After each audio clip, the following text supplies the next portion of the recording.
अंदर शोएब अख्तर किसी पाकिस्तान के एक चैनल को इंटरव्यू दे रहा है, एक लड़की उसका इंटरव्यू ले रही है, वो नया नया रिटायरमेंट के बाद का उसका वीडियो है। वो लड़की पूछ रही है कि शोएब आजकल जब तुम रिटायर हो गए क्या करते हो?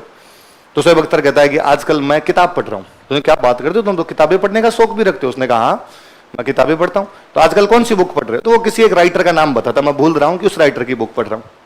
अच्छा क्या है उस बुक में? तो कहता उस बुक में भविष्यवाणी है। क्या उस बुक में? भविष्यवाणियां की गई उस बुक के अंदर। उसने कहा अच्छा क्या भविष्यवाणियां? तो उसने कहा ये किताब बहुत पुरानी है और इस किताब के अंदर भविष्यवाणी है कि एक दिन बाबर भारत पर कब्जा करेगा। किया था या नहीं किया था? उसने कहा हाँ बाबर ने तो भारत पे कब्जा कर लिया था, और ये बाबर से पहले की किताब है वो कहता है। और बाद में इस किताब में लिखा हुआ है कि शेरशाह सूरी बाबर के बेटे हुमायूं को कूट पीट के भारत से बाहर निकाल देगा। निकाला कि नहीं निकाला? वो कहती हाँ ये बात भी सही।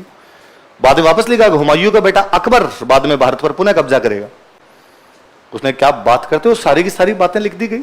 उसने कहा इसमें तो यह भी लिखा हुआ है कि 47 में तकसीम होगी। तकसीम का मतलब होता है बंटवारा। तकसीम का मतलब क्या होता है कि 47 में तकसीम होगी। हुई कि नहीं हुई? बंटवारा हुआ कि नहीं हुआ? उसने कहा हुआ। क्या इसमें तो यह भी लिखा हुआ कि 65 की जंग पाकिस्तान जीतेगा, और पाकिस्तान ये मानता है कि 1965 में वो जीता था। पाकिस्तान ये मानता है कि हमने 1948 में भारत को हराया है, 1965 में भारत को हराया है, 1999 में भारत को हराया है। पाकिस्तान केवल एक डिफीट स्वीकार करता है 1971। उसका कारण है कि उसमें 93,000 फौजियों के घुटने टेके हुए एक फोटो पड़ा है ना। उसके अंदर एक फोटो है जिसके अंदर इधर हमारे जग्गी अरोड़ा बैठे हुए, हमारे ईस्टर्न कोर कमांड के लेफ्टिनेंट जनरल हुआ करते थे जग्गी अरोड़ा, जगजीत सिंह अरोड़ा, और इधर आपके पाकिस्तान का बैठा हुआ नियाजी, जनरल नियाजी बैठा हुआ। जनरल नियाजी अपना ही पेन लेके वहां पे साइन कर रहा है। तो साइन वाला फोटो है, तो हम कहते हैं भाई साहब यहाँ काला मुंह करवाया था आप लोगों ने, ये वो जगह एग्जैक्टली, इसलिए यहां तो तुम नहीं बोल सकते। बाकी पाकिस्तान हमेशा कहता है कि हम 65 में जीते, और 65 को पाकिस्तान विक्ट्री डे के रूप में मनाता है। तो उसने शोएब अख्तर ने कहा इसमें तो ये भी लिखा कि 65 की जंग पाकिस्तान जीत जाएगा। उसने कहा वेरी गुड, ये तो और अच्छी बात। और क्या इसके अंदर कि इसमें फिर आगे लिखा हुआ कि एक दिन हम कश्मीर फतेह करेंगे, और कश्मीर फतेह करने के बाद में पूरा हिंदुस्तान वापस फतेह करेंगे अब। उसने कहा ये तो बड़ी जोरदार बात है। शोएब अख्तर कहता पर उसमें यह लिखा हुआ है कि जब हम हिंदुस्तान को फतेह करेंगे तब अटक नदी के पास 2 बार युद्ध होंगे। कौन सी नदी के पास 2 बार युद्ध होंगे? कि अटक का दरिया 2 बार खून के अंदर बह जाएगा, तब जाके हम हिंदुस्तान पे कब्जा कर पाएंगे। मुझे लगा यार ये बात तो और जोरदार है कि इन वाली किताब में भी लिखा हुआ है कि युद्ध जो होगा वो कहां पर होगा? अटक नदी के पास में युद्ध होगा। और यदि अटक के पास में युद्ध होगा इसका मतलब भारतीय सेना पाकिस्तान की बाउंड्री में घुस जाएगी।